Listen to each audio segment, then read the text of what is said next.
Hello everyone.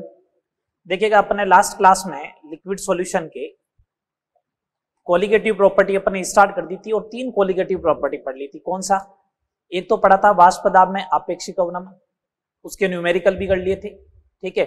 Second अपन ने पढ़ा था क्वथनांक में उन्नयन, एलिवेशन इन बॉइलिंग पॉइंट और depression in freezing point mean सीमांक में अवनमन। यहां तक अपनी बात हो गई थी सारी। ठीक है। एलिवेशन इन बॉइलिंग पॉइंट और डिप्रेशन इन फ्रीजिंग पॉइंट के अपन को न्यूमेरिकल्स करने थे, है ना। यहां तक बात हो रखी थी, न्यूमेरिकल्स करवाने थे। चलो आज न्यूमेरिकल से बात करते हैं। ठीक है। जैसे पहला क्वेश्चन देखे,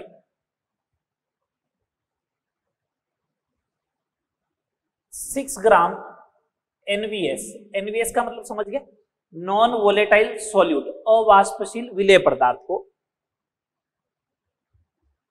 6 ग्राम एनवीएस को, ठीक है, 6 ग्राम एनवीएस को 200 ग्राम जल में मिलाने पर क्वथनांक में उन्नयन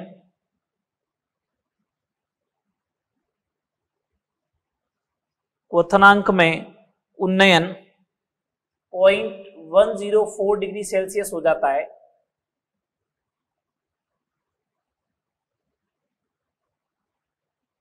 तो एनवीएस का अणुभार ज्ञात करो। एनवीएस का अणुभार ज्ञात करो। यदि जल के लिए केबी जो दे रखा है वो क्या दे रखा है? 0.52 केल्विन किलोग्राम मोल इनवर्स, ये दे रखा है।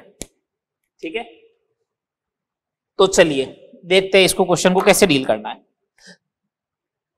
सीधी सी बात है, क्वथनांक में उन्नयन दे रखा मतलब डेल्टा टीबी दे रखा है आपको, तो delta TB is equal to 0.104 ये दे दिया। तो delta TB is equal to क्या होता है? केबी इंटू एम, ये लीजिएगा केबी इंटू एम। अगर ये केबी इंटू एम है तो डेल्टा टीबी की वैल्यू पुट कर दो। केबी मोलेलिटी, विलेय का भार 6 ग्राम अपॉन इसका अणुभार m, कितने ग्राम जल में? 200 ग्राम। ये ग्राम में होगा तो ऊपर 1000 का मल्टीप्लाई, तो m बराबर ये देखो कितना आएगा, मल्टीप्लाई कर दो, ये 5 हो जाएगा, ये हो जाएगा 30।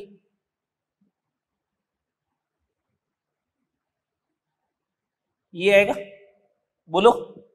अगर यही आएगा तो इसको सोल्व कर लो आप। इसको सोल्व करोगे तो ये काम करो, 5 बार कैंसिल आउट हो जाएगा, तो m बराबर 150, ये आ गया इसका मोलिकुलर वेट। तो यहाँ पे आपको थोड़ा सा कंफ्यूजन हो सकता है। कंफ्यूजन ये हो सकता है कि ये डेल्टा टीबी तो डिग्री सेल्सियस में दे रखा था, ये केल्विन में दे रखा, तो कैंसिल आउट कैसे हो गया? डेल्टा है, डेल्टा का मतलब क्या हुआ? डिफरेंस। डिफरेंस चाहे डिग्री सेल्सियस में लो या केल्विन में लो, हमेशा क्या आएगा? बराबर आएगा। डिफरेंस चाहे डिग्री सेल्सियस में लो चाहे केल्विन में लो, डिफरेंस हमेशा क्या आता है? बराबर आता। तो इसलिए अपन को यहाँ पे इंटर कन्वर्ट करने की जरूरत नहीं है। चले अगला क्वेश्चन देखिए, नेक्स्ट प्रॉब्लम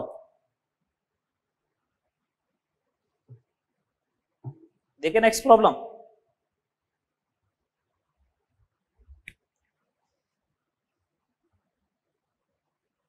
पॉइंट 1 मोल शर्करा को 200 ग्राम जल में घोलने पर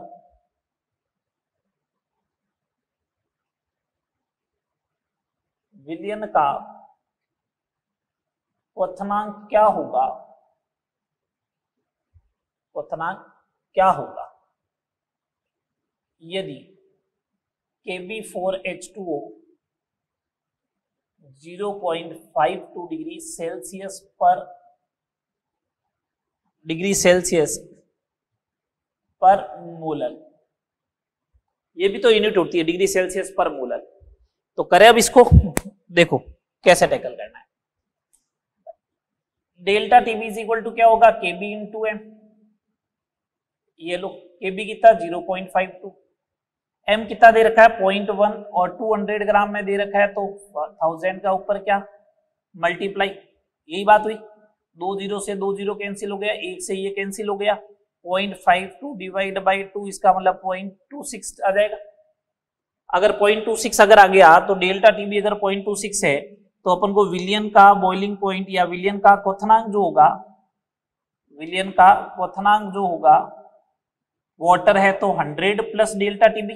डेल्टा टीबी कितना है 0.26, तो कितना हो जाएगा 100.26 डिग्री सेल्सियस, 100.26 डिग्री सेल्सियस हो जाएगा। ये सिंपल सा इसका न्यूमेरिकल बनने वाला। तो delta TB is equal to KB into M apply किया, वैल्यू सारी पुट कर दी, डेल्टा टीबी आ गया, विलियन का क्वथनांक जल है तो जल में 100 प्लस समथिंग कुछ करना है, तो 100 प्लस समथिंग किया मैंने डेल्टा टीबी वाला, तो आंसर आ गया विलियन का क्वथनांक क्या होगा। चले आगे, अगले क्वेश्चन देखो।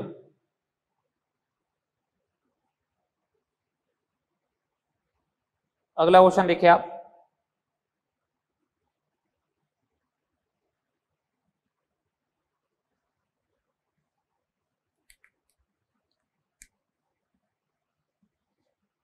एक 120 ग्राम यूरिया को 120 ग्राम यूरिया को 1000 ग्राम जल में घुला गया है,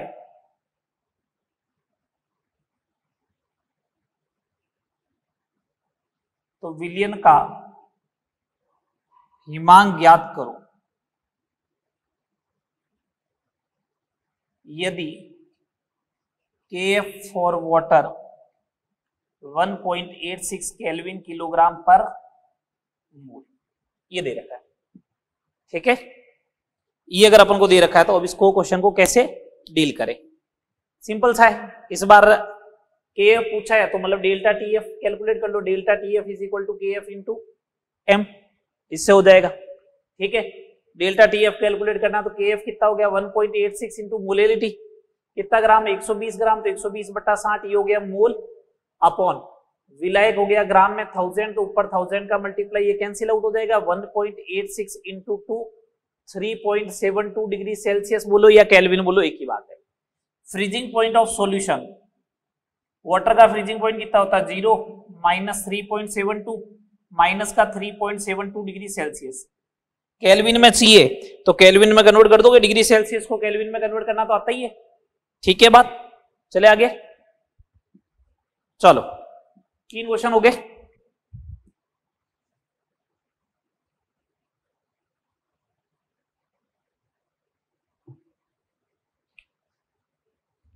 अगला एक क्वेश्चन और देख लो इसके ऊपर, फिर अगली कोलिगेटिव प्रॉपर्टी देखते हैं। सारे क्वेश्चन एक जैसे ही बनेंगे है ना, इसके ऊपर ज्यादा मतलब केबी और केएफ के ऊपर क्वेश्चन सेम बनते हैं। ठीक है, केबी की जगह केएफ आ जाएगा, बॉइलिंग पॉइंट की जगह क्या आ जाएगा, फ्रीजिंग पॉइंट कॉन्सेप्ट वही है, फॉर्मूला सारा वही लगेगा। ठीक है, बात समझ में आ रही है, यहां तक व्यवस्थित है। चलो अगला प्रॉब्लम देखिए, यदि एक विलियन का हिमांक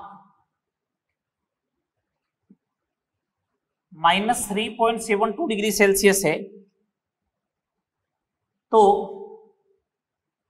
उसी विलियन का क्वथनांक ज्ञात करो, उसी विलियन का क्वथनांक ज्ञात करो। ठीक है, ये विलियन का हिमांक इतना दे रखा है तो उसी विलियन का अपन को क्या कैलकुलेट करना है, क्वथनांक ज्ञात करना है। तो देखो कैसे करोगे, आपको बोला उसी विलियन का, उसी विलियन का बोला, इसका मतलब मोलेलिटी क्या रहनी चाहिए, मोललता क्या रहनी चाहिए, समान रहनी चाहिए। उसी विलियन का बोला है, इसका मतलब मोलेलिटी या मोललता क्या रहे, सेम रहे। तो चलो मोलेलिटी सेम रखनी, तो डेल्टा टीएफ होता है केएफ इंटू एम और डेल्टा टीबी होता है केबी इंटू एम। तो delta TF upon delta TB is equal to KF upon KB. हाँ, यहां पे डेटा दे रखा है, यदि एक जलीय विलयन कर देना तो और भी अच्छा रहेगा। इसका मतलब सॉल्वेंट कौन है, जल है। केएफ दे रखा है फॉर वाटर का 1.86 और केबी दे रखा है वाटर का 0.52 डिग्री सेल्सियस पर मोलर, डिग्री सेल्सियस पर मोलर। ठीक है, मोलेलिटी सेम दे रखी है, तो ये हो गया delta TF is equal to KF into F. अब मेरे को डेल्टा टीएफ कैलकुलेट करना है, तो आपने कहा डेल्टा टीएफ कैलकुलेट करना है, तो मैं साइड में कैलकुलेट कर लेता हूं डेल्टा टीएफ। कैसे कैलकुलेट करते हो? डेल्टा टीएफ होता है freezing point of solvent minus freezing point of solution. तो मेरे को सॉल्यूशन का फ्रीजिंग पॉइंट दे रखा है, प्योर वाटर का फ्रीजिंग पॉइंट कितना होता है 0, माइनस का 3.72, माइनस माइनस प्लस, ये लो 3.72 डिग्री आ जाएगा। कितना आ जाएगा? 3.72 डिग्री। डेल्टा टीएफ की वैल्यू आ गई, sorry 3.72 upon delta TB is equal to K F 1.86 upon K B, तो ये हो जाएगा 2। तो delta TB is equal to 2 into 0.52 means 1.04 degree Celsius. ये डेल्टा टीबी आ गया। अगर डेल्टा टीबी आ गया तो बॉइलिंग पॉइंट ऑफ सॉल्यूशन कितना हो जाएगा बताओ? 100 plus delta TB 101.04 degree Celsius. समझ में आया? मैंने तो एक एक स्टेप ओपन करके लिख दिया, इसका एक एक स्टेप ओपन करके लिख दिया, जो जो काम में आने वाले थे। ठीक है बात यहां तक? बोलो ठीक है, ओके मामला। चले अब आगे, चलो फोर्थ कोलिगेटिव प्रॉपर्टी के ऊपर अब बात करते हैं अपन।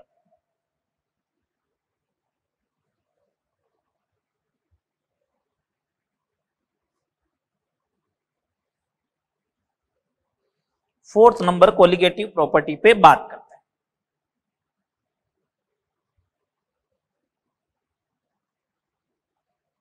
कौन सी थी फोर्थ नंबर कोलिगेटिव प्रॉपर्टी? याद करो, पहली थी आरएलवीपी। आरएलवीपी का मतलब relative lowering in vapour pressure, वाष्प दाब में अवनमन।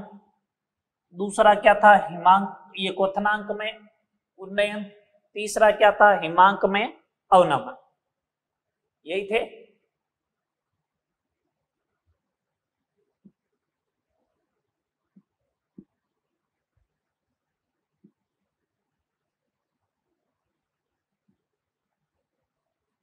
चलो आगे बात करते हैं। फोर्थ नंबर पॉइंट, परासरण दाब।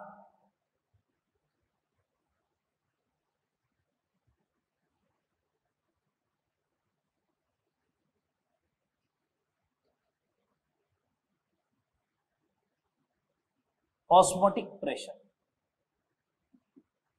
परासरण दाब, ऑस्मोटिक प्रेशर। देखते कैसे डिफाइन होगा, फिर इसको कैसे करना है। ठीक है, चलिए पहले समझिए डिफाइन कैसे करना है। सुनना बात को, पहले अपन डिफाइन करते हैं। सबसे पहले परासरण क्या होता है,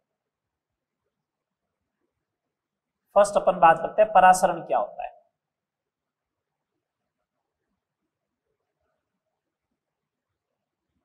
परासरण क्या होता है? ओनली फॉर परासरण, ऑस्मोसिस।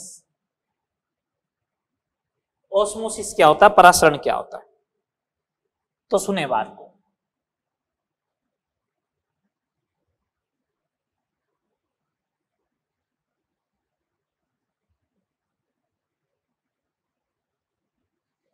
ये एक एसपीएम है। एसपीएम की जो फुल फॉर्म होती है वो होती है semi permeable membrane. Semi permeable membrane मतलब अर्धपारगम्य झिल्ली।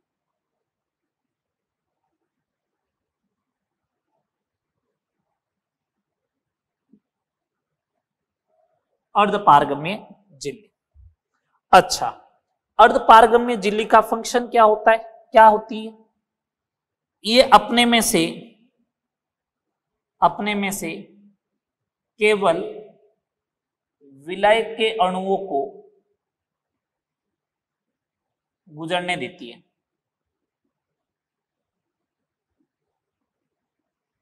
ये अपने में से केवल किसको गुजरने देती है? विलायक के अणुओं को गुजरने देती है। तो सेमी परमिएबल मेम्ब्रेन, दो सेमी वर्ड का मतलब हाफ होता है, आधा। तो दो होते हैं, एक विलेय और एक विलायक, तो किसको पास होने देगी? विलायक को पास होने देगी। अपने में से किसको केवल पास होने देती है? केवल विलायक के अणुओं को गुजरने देती है। ठीक है, सुने बात को। बनी हुई किसकी होती है? या तो बनी हुई होती है सेलुलोज एसीटेट की, ठीक है, या बनी होती है कॉपर फेरोसाइनाइड की, कॉपर फेरोसाइनाइड। कॉपर फेरोसाइनाइड का फॉर्मूला Cu2Fe(Cn)(6), ये हो जाएगा।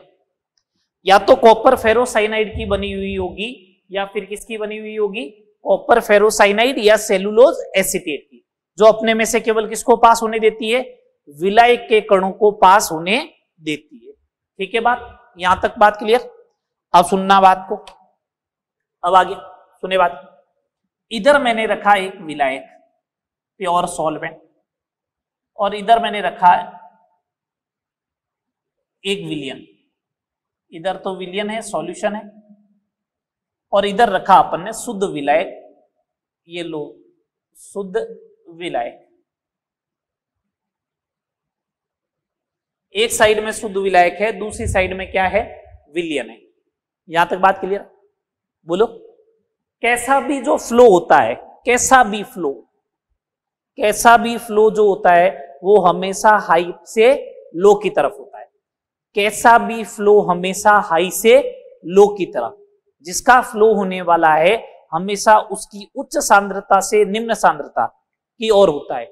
इसमें से मेरे को ये बताओ फ्लो किसका होने वाला है, बहने वाला कौन है, विलायक के अणु। अगर केवल विलायक का अणु गुजरने वाला है तो इसका मतलब विलायक की उच्च सांद्रता से निम्न सांद्रता की ओर जाएगा, विलायक की उच्च सांद्रता से निम्न सांद्रता की ओर जाएगा। अब बात सुनना ढंग से, मैंने जब तुम्हें मोल में पढ़ाया था कंसंट्रेशन टर्म, तो मैंने बोला था सांद्रता जो होती है वो विलायक की दी गई मात्रा के सापेक्ष मात्रा होती है। तो इसका मतलब सांद्रता किसको रिप्रेजेंट करती है, मैंने बोलता हूं विलियन की सांद्रता है तो वो किसको रिप्रेजेंट करेगा, मैंने बोला विलियन की सांद्रता है तो वो किसको रिप्रेजेंट करता है, विलेय की मात्रा को। किसको रिप्रेजेंट करता है, विलेय की मात्रा को रिप्रेजेंट करता है। यही तो बात हुई।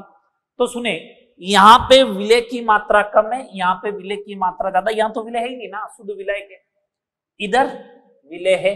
विलाय की उच्च सांद्रता किधर हो गई, इधर विलाय की उच्च सांद्रता है। विलियन की सांद्रता बोलोगे तो निम्न होगी, यही बात है। तो सुने बात, इधर विलायक ज्यादा है, इधर विलायक कम है, तो फ्लो ऐसे होगा, फ्लो ऐसे होगा। किसका होगा, विलायक के अणुओं का। किसका होगा, विलायक के अणु है ये। तो मैं अब इसकी डेफिनेशन बोलने वाला हूं। जब किसी विलियन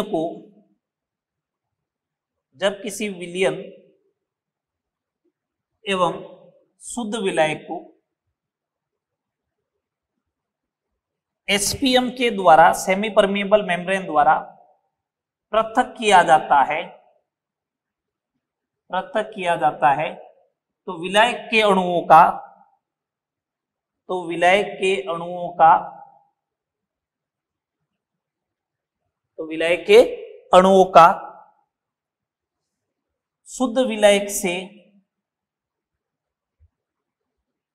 शुद्ध विलायक से विलियन की ओर स्वतः गमन परासरण कहलाता है। स्वतः गमन क्या कहलाएगा, परासरण। Spontaneous flow of solvent particle, कैसा फ्लो होना चाहिए, स्पॉन्टेनियस होना चाहिए, स्वतः गमन होना चाहिए, अपना आप चला जाए। किसके थ्रू, सेमी परमिएबल मेम्ब्रेन के थ्रू। इसका मतलब ये हो गया, एक साइड में विलायक रखो, एक साइड में विलियन रखो, उनके बीच में अगर अर्धपारगम्य झिल्ली रखी तो विलायक के कण शुद्ध विलायक से विलियन की ओर स्वतः गमन करते हैं। इस प्रक्रम को अपन क्या कहते हैं, परासरण कहते हैं। आ रही बात समझ में, बोलो। दो, परासरण की दिशा क्या होगी, इंपोर्टेंट बात। परासरण की दिशा सबसे पहले ये चेक करें जाएगा कौन। दो बेटा, जब तक ये चीज मालूम नहीं चलेगी ना तब तक सबसे बड़ा कंफ्यूजन रहेगा। याद करना पड़ेगा, रट्टा मारना पड़ेगा, रट्टा नहीं मारना है। परासरण की दिशा चेक करनी है ना, तो फ्लो कौन करता है पहले वो चेक करो। फ्लो कौन करता है, विलायक। हमेशा फ्लो कैसे होता है, हाई से लो। इसका मतलब विलायक की उच्च सांद्रता से निम्न सांद्रता की ओर जाएगा। तो जैसे सपोज करो मैंने ये रखा, इधर शुद्ध विलायक रख दिया और इस साइड में विलियन रखा, तो परासरण की दिशा कैसी होगी बताओ। ये परासरण की दिशा को रिप्रेजेंट कर रहा है ब्लू लाइन, ये परासरण की दिशा है। सही बात है, शुद्ध विलायक से विलयन की ओर होगा। अगर जैसे मैंने यहां पे विलयन 1 रखा जिसकी सांद्रता C1 है, इधर विलयन 2 रखा जिसकी सांद्रता C2 है, और मैंने बोला कि C2 is greater than C1 है, C2 is greater than C1 है। तो एक बात बताओ, ये विलय की सांद्रता को रिप्रेजेंट करता है, ये C1 विलय की सांद्रता को रिप्रेजेंट करता है, तो यहां पे विलय की सांद्रता कम है, विलय की सांद्रता कम है, विलय की सांद्रता कम है मतलब इसका मात्रा कम है, तो इसका मतलब विलायक की सांद्रता क्या होगी बताइएगी, विलायक की सांद्रता क्या होगी बताओ जी, ज्यादा होगी भैया। अगर विलायक की सांद्रता ज्यादा होगी तो हमेशा फ्लो कैसा होना चाहिए, विलायक की उच्च सांद्रता से निम्न सांद्रता क्यों। तो इसको पढ़ने में तो ऐसे पढ़ा जाएगा, इसको पढ़ने में से तो ऐसा पढ़ा जाएगा कि परासरण की दिशा या तो शुद्ध विलायक से विलयन की ओर होती है, या फिर निम्न सांद्रता विलयन से उच्च सांद्रता विलयन की ओर, निम्न सांद्रता विलयन से उच्च सांद्रता विलयन की ओर होती है, निम्न सांद्रता विलयन से उच्च सांद्रता विलयन की ओर होती है। बात आ रही समझ में, बोलो। निम्न सांद्रता विलयन से उच्च सांद्रता विलयन की ओर होती है, बोलो हाँ या ना। ठीक है, चलो आगे। ये परासरण की दिशा से रिलेटेड बात होगी। अब अपन बात करते हैं परासरण दाब क्या होता है। तो परासरण समझ में आया कि अगर मैं किसी शुद्ध विलायक को विलयन से या फिर दो अलग अलग सांद्रता के विलयन को सेमी परमेबल मेम्ब्रेन अर्धपारगम्य झिल्ली द्वारा पृथक कर देता हूं, अर्धपारगम्य झिल्ली द्वारा पृथक कर देता हूं, तो विलायक के कण विलायक की उच्च सांद्रता से निम्न सांद्रता की ओर स्वतः गमन करते हैं, विलायक के कण उच्च सांद्रता से निम्न सांद्रता की ओर स्वतः गमन करते हैं, जिसे अपन क्या बोलते हैं, परासरण दाब बोलते हैं। उसे क्या बोलते हैं, परासरण दाब बोलते हैं। ठीक है बात, चल सॉरी परासरण बोलते हैं। और जो दाब डेवलप होगा उसी को अपन क्या बोलेंगे, परासरण दाब। अब अपन बात करते हैं परासरण दाब क्या होता है। बी पॉइंट, परासरण दाब।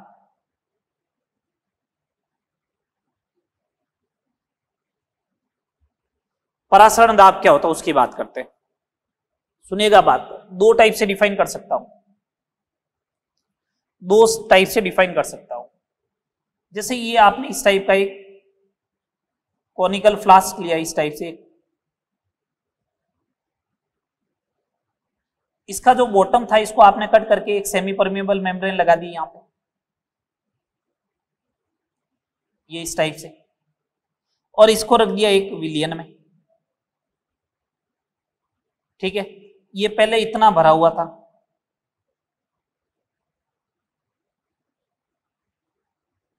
ये इतना पहले से भरा हुआ था।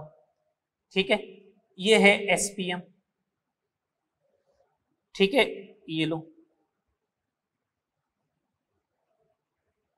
ये हो गया। बात क्लियर। इस विलियन की सांद्रता मैंने रखी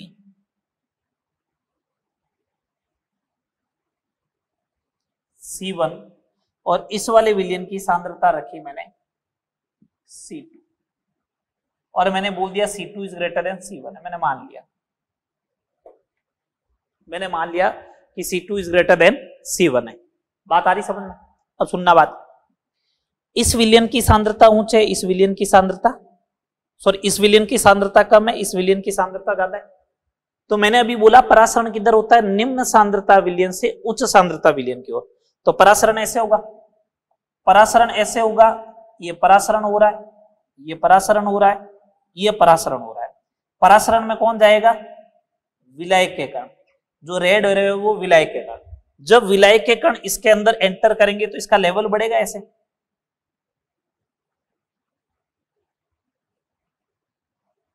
ये लेवल बढ़ेगा, और लेवल बढ़ के यहां तक पहुंच गया।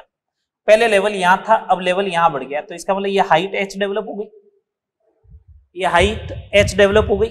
आपको मालूम है ना, अगर एक लिक्विड कॉलम की हाइट जनरेट होती है, एक द्रव की अगर एक हाइट जनरेट होती है किसी कॉलम में, तो उसकी वजह से प्रेशर लगता है रो जी एच बोलते हो तुम फिजिक्स में, यहां पे बोलेंगे एच डी जी, अपन क्या बोलेंगे एच डी जी।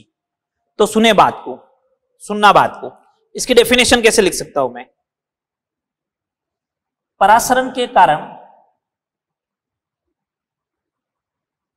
परासरण के कारण उत्पन्न हाइड्रोस्टैटिक, हाइड्रोस्टैटिक दाब को परासरण दाब कहते हैं। परासरण के कारण, ये परासरण के कारण ही तो हुआ है, ये परासरण के कारण हुआ, तो ये हाइड्रोस्टैटिक दाब, हाइड्रोस्टैटिक प्रेशर, हाइड्रो का मतलब वाटर जैसा कोई हो, लिक्विड हो, उसकी स्टैटिक, इसका मतलब वर्टिकल कॉलम में हाइट की वजह से जो प्रेशर डेवलप होता है उसी को क्या बोलते हैं, परासरण दाब। तो परासरण के कारण उत्पन्न हाइड्रोस्टैटिक प्रेशर, हाइड्रोस्टैटिक दाब को अपन क्या कहेंगे, परासरण दाब कहेंगे। इसका फॉर्मूला क्या हो जाएगा, पाई इज इक्वल टू, परासरण दाब को लिखते हैं pi is equal to H D G. Pi क्या है, परासरण दाब है। पाई, व्हाट इज पाई, परासरण दाब। व्हाट इज एच, ऊर्ध्वाधर कॉलम में जल स्तंभ की ऊंचाई या द्रव की ऊंचाई, डी द्रव का घनत्व और जी गुरुत्वीय त्वरण। ये रहेगा। एक तो ये डेफिनेशन हो गई, ठीक है बात। दूसरी डेफिनेशन और समझो, दूसरी डेफिनेशन और समझो।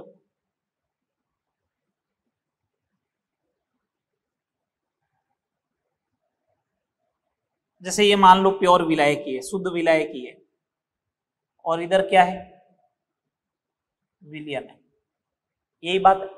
और ये क्या हो गई, एसपीएम। मैं ये बोल रहा हूं कि अगर ऐसा कॉन्फ़िगरेशन हो, विलायक और विलियन एक दूसरे से सेपरेट हो और बीच में क्या लगी हुई हो, एसपीएम लगी हुई है, तो ये बात तो कंफर्म है ना कि विलायक ऐसे जाएगा, विलियन की तरफ जाएगा ना ऐसे। अब एक बात बताओ, हमेशा फ्लो कैसे होता है, हाई प्रेशर से लो प्रेशर की तरफ, बोलो हाँ या ना, हाई प्रेशर से लो प्रेशर की तरफ। इसका मतलब इसका प्रेशर ज्यादा है, बोलो इसका प्रेशर ज्यादा है और इसका प्रेशर कम है, ये तो बात हुई, इसका प्रेशर ज्यादा है, इसका प्रेशर कम है, ठीक है बात। तो एक बात मान लो, इसका प्रेशर 5 है, इसका प्रेशर 3 है, विलाय का प्रेशर 5 है, विलियन का प्रेशर 3 है। तो मैंने कहा इधर एक काम करो ना, इधर काम करो, एक एक्सटर्नल प्रेशर लगाओ, एक क्या लगाओ, एक्सटर्नल प्रेशर लगाओ। किस साइड में लगाया, विलियन की साइड में। कितना लगाया, मैं कहता हूं इधर 5 है, इधर 3 है, डिफरेंस कितने का है, 2 का। 2 का एक्सटर्नल प्रेशर लगा दो इधर, किस साइड में, विलियन की साइड में। तो इधर भी प्रेशर 5, उधर भी प्रेशर 5, दोनों साइड का प्रेशर क्या हो गया, 5-5 बराबर हो गया। अगर दोनों साइड का प्रेशर 5-5 बराबर है, तो अब दाब बराबर है, तो द्रव फ्लो करेगा क्या, कोई भी लिक्विड फ्लो करेगा क्या, नहीं करेगा। तो मैं ऐसा डेफिनेशन बोलूं कि विलियन की ओर लगाया गया वो बाह्य दाब, विलियन की ओर लगाया गया वो बाह्य दाब, विलियन की ओर लगाया गया वो बाह्य दाब जो परासरण को रोकता है, जो परासरण को क्या करता है, रोकता है। दोनों के प्रेशर बराबर हो जाएगा, तो अब कोई फ्लो करेगा क्या, नहीं करेगा। वापस समझिएगा, एक साइड में विलायक है, एक साइड में विलियन है, एसपीएम लगा रखा है, विलायक विलियन की तरफ गति करेगा, ये अपन अभी तक पढ़ चुके हैं परासरण में। विलायक विलियन की तरफ गति करता, तो मेरे कहने का मतलब ये, इसका मतलब विलायक का उच्च दाब है, विलियन का दाब कम है। मान लो विलायक का 5 है तो विलियन का 3 ही है, कितना कम पड़ रहा है, विलियन का 2 का मैंने बाह्य दाब लगा दिया उधर, तो उधर का प्रेशर भी 5, इधर का प्रेशर भी 5, दोनों साइड के प्रेशर क्या हो गए, बराबर। अब दोनों साइड के प्रेशर बराबर हो गए, तो अब कोई भी गति नहीं करेगा। तो विलियन की ओर लगाया गया वो न्यूनतम बाह्य दाब, इसकी डेफिनेशन क्या होगी, विलियन की ओर लगाया गया वो न्यूनतम बाह्य दाब, वो न्यूनतम बाह्य दाब, विलियन की ओर लगाया गया वो न्यूनतम बाह्य दाब जो परासरण को रोकता है परासरण दाब कहलाता है। जो परासरण को रोकता है परासरण दाब कहलाता है। आई बात समझ में? बोलो, बातें सारी क्लियर यहां तक की क्या नहीं हुई? तो परासरण था क्या वो अपन बात कर लेता हूं, मैं वापस समझा देता हूं आराम से, ठीक है। परासरण दाब क्या था इसकी बात करते हैं, फिर अपन फॉर्मूले के ऊपर आते हैं। सुनना बात, मैंने कहा परासरण क्या होता है, तो मैंने कहा या तो शुद्ध विलय को विलयन से, या फिर दो अलग अलग सांद्रता के विलयन ले लो। जैसे ये लिया था ना अपन ने, देखो दो अलग अलग सांद्रता के विलयन लिए, ये यहां पे लिया। दो अलग अलग सांद्रता के विलयन को अगर अर्ध पारगम्य झिल्ली के द्वारा पृथक किया जाए तो ये हमेशा नेचर होता है द्रव का कि उच्च दाब से निम्न दाब की ओर या उच्च सांद्रता से निम्न सांद्रता की ओर गति करता है। एसपीएम होती क्या है? एसपीएम एक स्पेशल प्रकार की, एक विशेष प्रकार की झिल्ली है जो अपने में से केवल किसको पास होने देती है? विलय के कणों को गुजरने देती है। किसकी बनी हुई होती है? या तो सेलुलोज एसीटेट की बनी हुई होती है, या फिर किसकी बनी हुई होती है? कॉपर फेरोसाइनाइड की। सेलुलोज एसीटेट या कॉपर फेरोसाइनाइड की बनी होती है, सब ठीक है। तो ये विलय को गुजरने देगी, तो विलय की सांद्रता तो इधर ज्यादा है, इधर कम है, तो फ्लो ऐसे करेगा। या तो, या फिर अगर इधर विलियन 1 हो, इधर विलियन 2 हो, इसकी सांद्रता C1 हो, इसकी सांद्रता C2 हो, C2 is greater than C1 हो, तो इसका मतलब इधर विलियन की सांद्रता कम है, मतलब विलय की सांद्रता कम है, विलय की सांद्रता ज्यादा है, तो भी फ्लो ऐसे ही होगा, विलियन 1 से विलियन 2 की तरफ। तो ये मैंने लिखा है, जब किसी विलयन एवं शुद्ध विलय को एसपीएम के द्वारा पृथक किया जाए तो विलय के अणुओं का, विलय के कणुओं का शुद्ध विलयक से विलयन की ओर स्वतः गमन जो होता है वो क्या कहलाता है? परासरण कहलाता है। परासरण की दिशा ये रहेगी। हमेशा आपको ये ध्यान रखना है, विलय की उच्च सांद्रता किधर है, उससे लो सांद्रता की तरफ भेजना है। परासरण दाब क्या होता है? परासरण के कारण हाइड्रोस्टैटिक दाब, एक वर्टिकल कॉलम में जो हाइट डेवलप होती है उसकी वजह से जो प्रेशर डेवलप होगा उसी को अपन क्या बोलेंगे? परासरण दाब कहेंगे।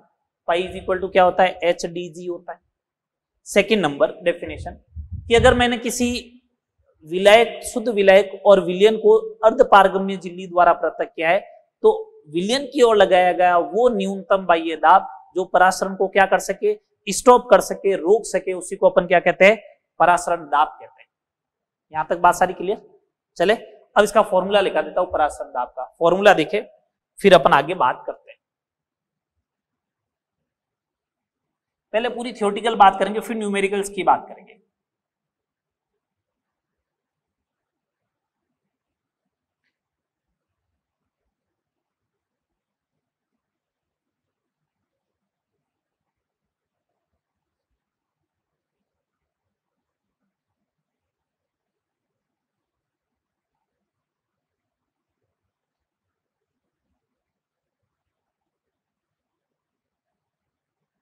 चलिए, परासरण दाब का फॉर्मूला क्या होता है? परासरण दाब जो होता है पाई, वो होता है CST। C क्या? सांद्रता, कंसंट्रेशन, किसमें? मोल पर लीटर में, इसका मतलब मोलरता ही है। S यहाँ पे कांस्टेंट है, इसको वांट ऑफ इक्वेशन कहते हैं। क्या कहते हैं? वांट ऑफ इक्वेशन, ठीक है। S क्या है यहाँ पे? S R के बराबर ही है, ठीक है ना। विलियन स्थिरांक बोलते हैं वैसे तो इसको, लेकिन इसकी वैल्यू जो है ना वो R के बराबर ही है। R की वैल्यू कितनी होती है?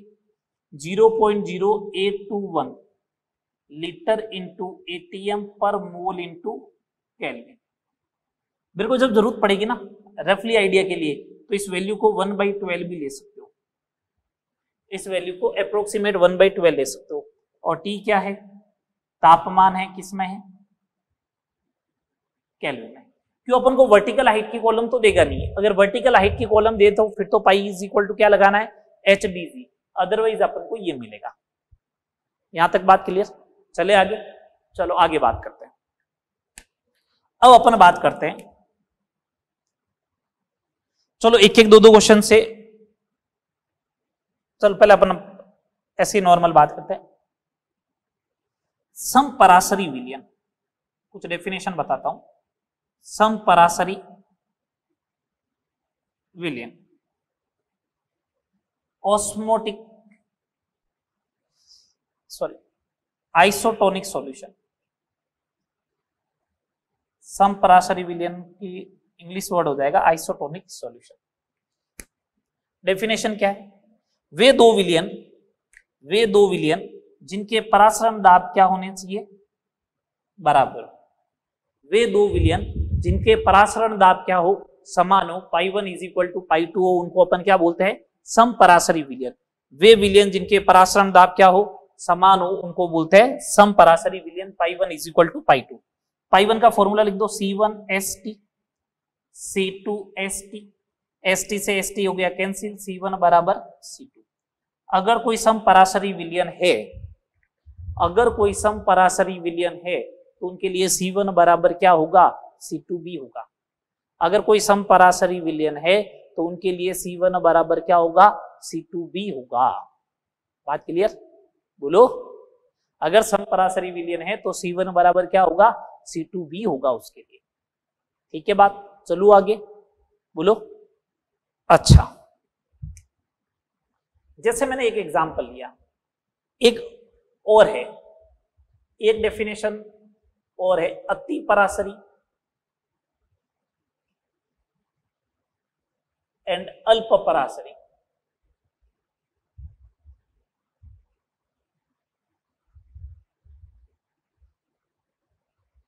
विलयन। इंग्लिश वर्ड ध्यान रखें, मैं बार बार आपको बोल रहा हूं। अति पराशरी का मतलब होगा हाइपरटोनिक और अल्प पराशरी का मतलब होगा हाइपोटोनिक। इनके मतलब क्या होता है बेटा जी? इधर समझो। हाइपरटोनिक और हाइपोटोनिक का मतलब क्या होता है बेसिकली समझो। ये रिलेटिव वर्ड है। जिसका ऑस्मोटिक प्रेशर ज्यादा होगा ना, जिसका ऑस्मोटिक प्रेशर ज्यादा हो, आपने कहते हैं अरे यार आज बहुत ज्यादा टेंशन है, हाइपर हूं। हाइपर का मतलब बहुत ज्यादा गुस्सा, तो बहुत ज्यादा होता है, मतलब जिसका प्रेशर ज्यादा होता है उसे हाइपरटोनिक बोलना है, और जिसका कम होगा उसको क्या बोलेंगे? हाइपो। ठीक है। अब ये क्या रिलेटिव है? रिलेटिव का मतलब क्या? जैसे मैंने 3 विलयन रखे, ये जैसे ये विलयन हो गया और ये इसका परासरण दाब हो गया, ये विलयन और ये इसके परासरण दाब रख देते हैं। 3 विलयन है, ए बी और सी, इनके परासरण दाब रख दिए। जैसे मैंने इसका 5 एटीएम रख दिया, इसका 7 एटीएम रख दिया और इसका 10 एटीएम रख दिया, जैसे बाई चांस मान। ठीक है बात? अब सुने बात को। अब मेरे से अगर ये पूछा जाए कि बी वाला विलयन के बारे में आप बताओ, तो मैं बोलूंगा बी विलयन देखो, बी विलयन का दाब जो है वो ए से तो ज्यादा है, तो ए के सापेक्ष तो क्या है? ये अति पराशरी है, ए से तो ज्यादा है ना, तो ए के रेस्पेक्ट में तो ये हाइपरटोनिक है। लेकिन एक बात बताओ, इसके सापेक्ष, सी वाले के सापेक्ष इसका 10 है, 10 से कम हो गया 7, तो सी वाले के सापेक्ष क्या होगा? सी वाले के सापेक्ष अल्प पराशरी, मतलब हाइपोटोनिक होगा। क्या होगा? हाइपोटोनिक होगा। बात आई समझ में? बोलो। तो ये तो रिलेटिव है, ये क्या है? रिलेटिव है। ऐसा नहीं है फिक्स रहेगा ना, ये क्या रहेंगे? रिलेटिव होंगे सारे। ठीक है बात? चलो अब आगे, चलो आगे बात करते हैं। नेक्स्ट हेडिंग बात करते हैं रिवर्स ऑस्मोसिस, व्युत्क्रम परासरण। अपन बोलते हैं ना आरओ का पानी, व्युत्क्रम परासरण, तो ये आरओ ही है। कैसे होता है रिवर्स ऑस्मोसिस? आरओ वर्ड आ रहा है, कैसे होगा रिवर्स ऑस्मोसिस उसकी बात करते हैं।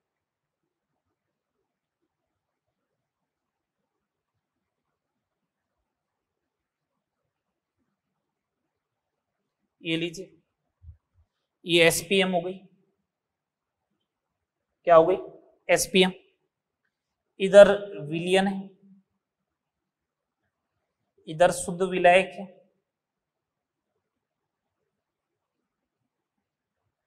यही बात थी। तो मैंने समझाया था इसका प्रेशर 5 एटीएम होता है, इसका प्रेशर कितना होता है? 3 एटीएम। इसका 5 है, इसका 3 एटीएम, यही तो बात हुई थी। बोलो। शुद्ध विलय का दाब होता है 5 एटीएम, उधर होता है विलयन का 3, तभी तो ऐसे फ्लो करता है विलय। तो मैंने क्या कहा था, 2 का दाब इधर लगा दो, तो मैंने यहां पी एक्सटर्नल लगाया और इस बार जो 2 था ना उससे ज्यादा लगा दिया, 2 से ज्यादा लगा दिया मैंने, 3 मान लो। तो इधर पहले 3 था और 3 और लग गया, मतलब 6 हो गया। और इधर कितना रहा, 5 ही रहा। इधर 6 इधर 5 है, तो बताओ दाब ज्यादा किधर है, दाब इधर ज्यादा है, तो इसका मतलब फ्लो ऐसे करेगा, फ्लो ऐसे करेगा, फ्लो ऐसे करेगा। बोलो, नहीं आया समझ में, वापस समझो। ये शुद्ध विलायक है, ये विलियन है, ये शुद्ध विलायक है, ये विलियन है। इसका दाब मैंने अभी पहले समझाया था कि इसका दाब ज्यादा होगा, इसका दाब कम होगा, इसका 5 है, इसका 3 है। तो एक्सटर्नल प्रेशर लगा रहा था 2 का, तो उस 2 के दाब को क्या कह रहे थे अपन, 2 के दाब को क्या कह रहे थे, परासरण दाब। तो ये 2 है पाई, मैंने 2 से ज्यादा लगा दिया, तो इधर 3 पहले से था, 3 लगा दिया, 3 और 3 कितना हो गया, 6। विलियन की साइड में 6, इस साइड में जो है वो 5 है, तो उधर 6 इधर 5 है, फ्लो ऐसे करेगा। बोलो, फ्लो ऐसे करेगा, ये लो फ्लो ऐसे आ रहा है, फ्लो ऐसे आ रहा है, बात आ रही समझ में, ये फ्लो ऐसे हो जाएगा विलियन से शुद्ध विलायक। तो बताओ पहले किधर हो रहा था, शुद्ध विलायक से विलियन की ओर, और इस बार कैसा हो गया, विलियन से शुद्ध विलायक की ओर। तो व्युत्क्रम की दिशा रिवर्ट हुई या नहीं हुई, विलियन की मतलब परासरण की दिशा, ऑस्मोसिस की दिशा जो है वो रिवर्स हुई या नहीं हुई, व्युत्क्रम हुई ना, इसलिए इसका नाम क्या है, व्युत्क्रम परासरण। तो मैं ऐसा बोल दूं कि जब विलियन की ओर, जब विलियन की ओर परासरण दाब से अधिक दाब लगाया जाए, परासरण दाब से अधिक दाब लगाया जाए,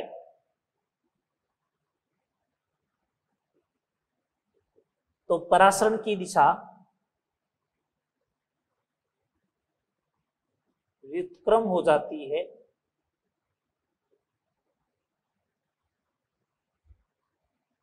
इस प्रक्रिया को, इस फिनोमिना को व्युत्क्रम परासरण कहते हैं।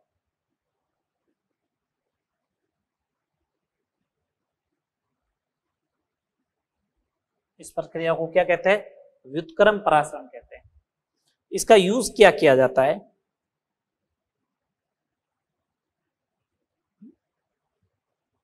इसका यूज क्या करना है, जैसे ये समुद्र का पानी है विलियन, और इधर थोड़ा सा मैंने जल रखा प्योर, इधर एसपीएम लगा दी, इधर मैंने बाह्य दाब लगाया, और बाह्य दाब किससे ज्यादा लगा दूं, एटीएम से, मतलब पाई से ज्यादा लगा दूं, मतलब परासरण दाब से अगर ज्यादा लगा दूं तो व्युत्क्रम परासरण होने लग जाएगा। तो विलायक इधर से इधर आएगा, विलायक का मतलब कौन, पानी, तो वाटर यहां से यहां फ्लो कर जाएगा, यहां से यहां फ्लो कर जाएगा, यहां से यहां फ्लो कर जाएगा, तो पीछे क्या बच जाएगा, NaCl बच जाएगा। तो समुद्री जल के अंदर NaCl CaCl2 जब होते हैं, तो इसमें समुद्री जल में NaCl CaCl2 है, मैं अगर व्युत्क्रम परासरण का कॉन्सेप्ट लगाता हूं तो जल जो होता है वो इधर आ जाता है शुद्ध विलायक की तरफ, पीछे क्या बच जाता है, NaCl और CaCl2। तो ऐसा लिख दूं, समुद्री जल का विलवणीकरण, उसमें से लवण को बाहर निकाला, मतलब विलवणीकरण, समुद्री जल का विलवणीकरण, इसकी क्या है एप्लीकेशन है, रिवर्स ऑस्मोसिस की। बात आई समझ में, बोलो आगे समझ में आ गया, ठीक है। अब पहले मैं इसके ऊपर आपको 2-3 क्वेश्चन बताते हैं, उसके बाद फिर अपन आगे बात करते हैं।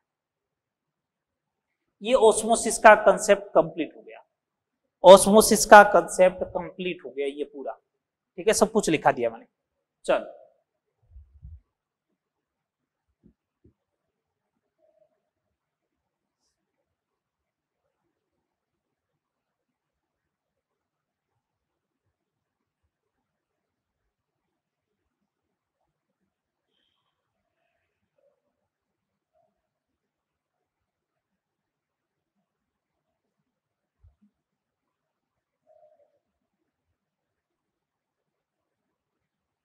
चलिए आगे देखिएगा। जैसे फर्स्ट क्वेश्चन की बात करते हैं, क्वेश्चन नंबर फर्स्ट क्या दे रखा है आपको, इस टाइप का दे रखा है,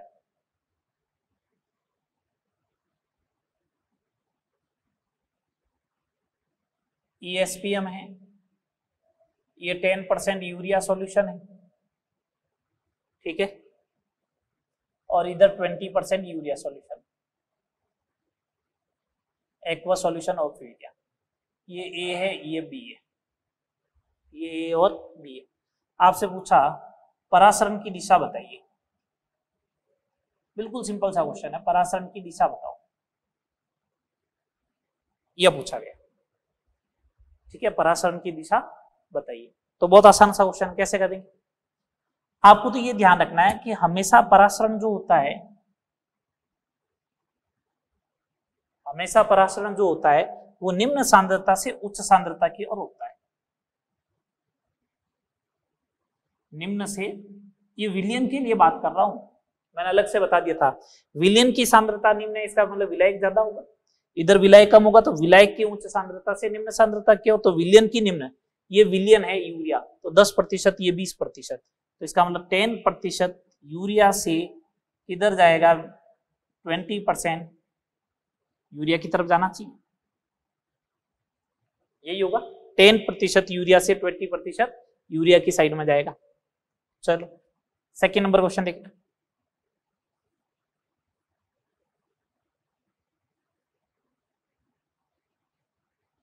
इधर 10% NaCl है और इधर 90% NaCl है, ये ए है, ये बी है। पूछा व्युत्क्रम परासरण की दिशा क्या होगी?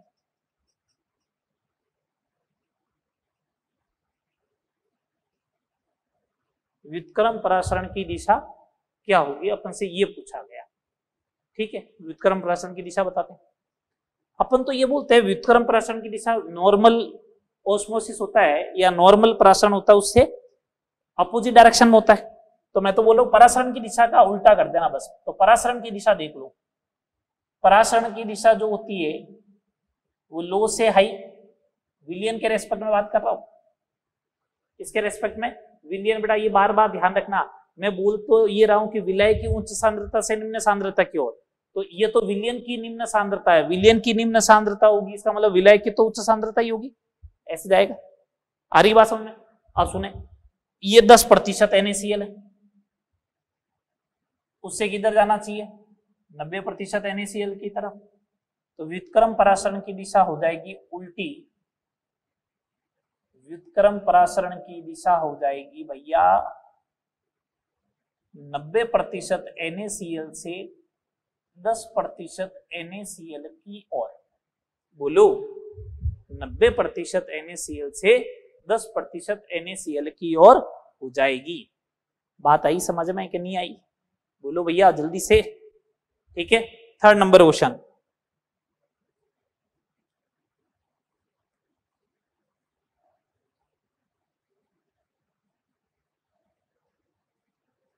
इधर ए सॉल्यूशन है, लिक्विड सॉल्यूशन ऑफ ए, इधर बी का विलियन है, ये एक्स है और ये वाई है। आपको ये बोला गया A+2B अगर कंबाइन होते हैं तो AB2 रेड कलर का यौगिक बनता है। तो बोल रहा है कि रेड कलर कहां आएगा,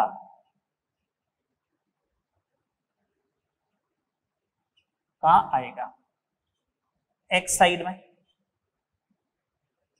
एक्स साइड में, वाई साइड में, या SPM के ऊपर, या डी नन ऑफ दिस।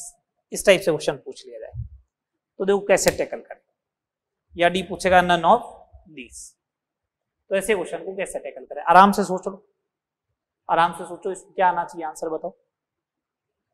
सुने बात को, अगर मैंने जैसे यहां पे ये लिखा कि ये यूरिया सॉल्यूशन है, इसका मतलब इसके अंदर सॉल्यूट कौन है, विलेय कौन है, यूरिया। अगर मैंने यहां पे NaCl लिखा, इसका मतलब विलेय कौन है, NaCl है। अगर मैंने यहां पे A विलियन लिखा, इसका मतलब विलेय कौन है,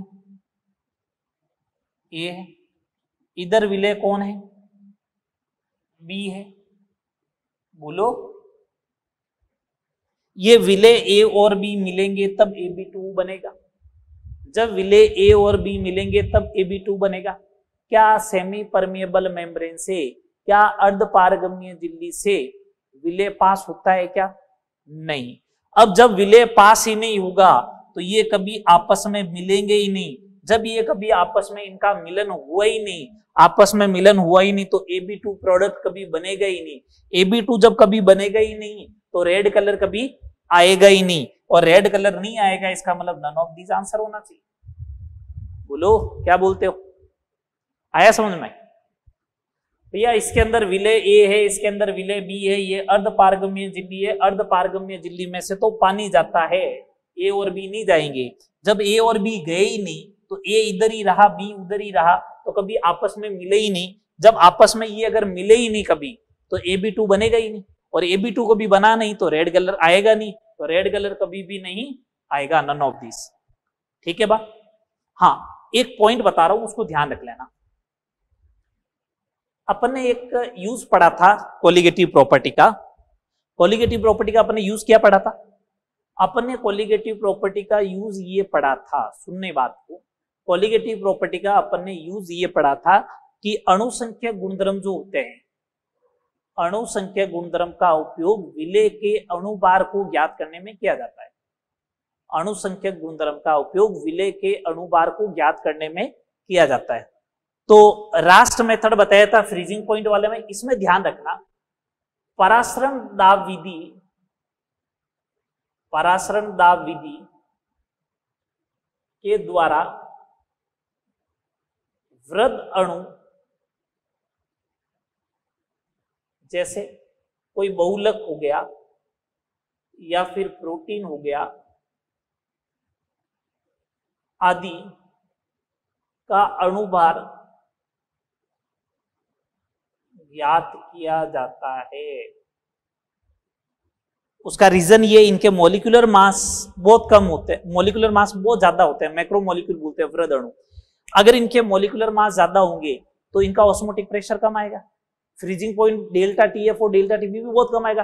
भैया डेल्टा TF और डेल्टा TB अगर कम आ गया तो उसका मेजरमेंट करना आसान काम नहीं है, जबकि यहाँ पे ऑस्मोटिक प्रेशर कितना भी कम आएगा ना, तो 1 atm से अपन बोलेंगे 0.01 atm आ गया, तो 0.01 atm का मतलब समझते हो 7.6 mm ऑफ Hg आएगा, मिलीमीटर पर आराम से मेजरमेंट हो जाएगा वो। इसलिए इस विधि का उपयोग किसके लिए किया जाता है? जितने भी वृद्ध अणु होते हैं उनके अणुभार को ज्ञात करने के लिए इस विधि का उपयोग किया जाता है। ठीक है बात, यहां तक करना है आपको। नेक्स्ट लेक्चर में अपन ऑस्मोटिक प्रेशर से रिलेटेड 3 क्वेश्चन हो गए, न्यूमेरिकल्स की बात करूंगा मैं, है ना, परासरण दाब के। फिर अपन बात करेंगे असामान्य अणुसंख्यक गुणधर्म, 5वां लेक्चर होगा अपना सॉल्यूशन का वो। ठीक है, असामान्य अणुसंख्यक गुणधर्म। और 6ठे लेक्चर में बात करेंगे विलेयता की, ठोस की द्रव में विलेयता और गैस की द्रव में विलेयता, उसकी बात करेंगे। ठीक है बात, यहां तक करना, फॉर्मूले वगैरह देख के आए, अच्छे से पढ़ के आए। अपन नेक्स्ट लेक्चर में जो होगा वो इसी से रिलेटेड न्यूमेरिकल्स की बात करने वाले हैं। ठीक है, तो यहां तक करें, मिलते हैं नेक्स्ट लेक्चर में। ओके।